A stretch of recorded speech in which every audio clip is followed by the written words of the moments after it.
हे पुरुषोत्तमम, आप सभी को मेरा रानंदित जय गुरु। परम प्रेममय श्री ठाकुर अनुकूल चंद्र जी के जीवन की प्रेमपूर्ण गाथाएँ की अगली कड़ी में है नीलकंठ। ठाकुर बंगला में बोना माँ नामक एक महिला रहती थी। वह अपने घर के आंगन में केला के कई पेड़ लगाई थी। बहुत बड़ा बड़ा केला फला था। केले का घौद इतना बड़ा था कि वह जमीन तक पहुंच चुका था। आश्रम की प्रथा अनुसार बोना माँ सर्वप्रथम केला ठाकुर को भोग में देना चाहती थी, लेकिन एक दिन एक घौद का कुछ हिस्सा चोरी हो गई। यह जानकर बोना माँ और उनके पड़ोसियों का मन बहुत खराब हो गया। लोगों ने चोर को रंगे हाथ पकड़ने की योजना बनाई। दूसरे दिन ठंड की आधी रात को चोर केले का एक घौद को मिट्टी में गाड़ते हुए रंगे हाथ पकड़ा गया। चोर को रात भर एक कमरे में बंद करके रखा गया। चोर पकड़े जाने का समाचार आश्रम में द्रुत गति से फैल गया। श्री ठाकुर को भी यह समाचार मिल चुका था। सुबह में श्री ठाकुर के समक्ष चोर को प्रस्तुत किया गया। सभी लोग बहुत उत्सुक होकर श्री ठाकुर का न्याय जानने के लिए व्याकुल थे। श्री ठाकुर बड़मा के घर के नज़दीक सहजन पेड़ के नीचे बैठे थे। चोर को सबूत के साथ श्री ठाकुर के समक्ष लाया गया। चारों तरफ निस्तब्धता विराजमान थी। श्री ठाकुर उस लड़के की तरफ देखे और श्री बौड़मा को कुछ इशारा किए।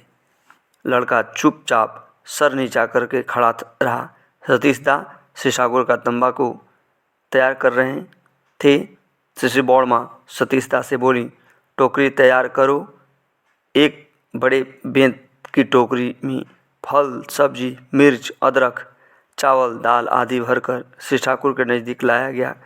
श्री ठाकुर नंदुलाल दास से बोले, हाथ की घड़ी भी लेकर आओ, तोशक और रजाई भी लाओ। श्री ठाकुर ने फिर कहा, 2000 रुपये भी लेते आओ। सब कुछ लाया गया। श्री ठाकुर के निर्देशानुसार उस लड़के को सब कुछ दिया गया। अपनी गलती के पश्चाताप से लड़का बहुत कातर होकर श्री ठाकुर की तरफ देखकर रोने लगा। आँखों से अनायास ही अश्रु बहने लगे। इतना सारा सामान अकेले ले जाने में असमर्थ देखकर श्री ठाकुर ने एक सेवक को सहायता करने कहा। उपस्थित सभी ऐसा अनोखा न्याय देखकर स्तंभित थे। एक माँ ने सुशीलदा सेवक से पूछी, अच्छा, ठाकुर का यह कैसा न्याय है? जो अन्याय करता है ठाकुर उसको ही ज़्यादा खिलाते पिलाते हैं। मैं इसका तात्पर्य समझ नहीं पाती हूँ। सुशीलदा ने कहा, भगवान शिव का फोटो देखे हैं ना? विषाक्त सांप को अपने गले में माला की तरह पहने हुए हैं। ऐसे लोग को यदि वे गले में डाले नहीं रहेंगे तो वे सब उनकी ही सृष्टि को क्षति पहुंचाते रहेंगे। ये लोग इसी तरह से अनुतप्त होंगे। क्या अद्भुत न्याय है ना? सात्वत कथा से 7 अप्रैल 2024, पृष्ठ संख्या 51। जय गुरु।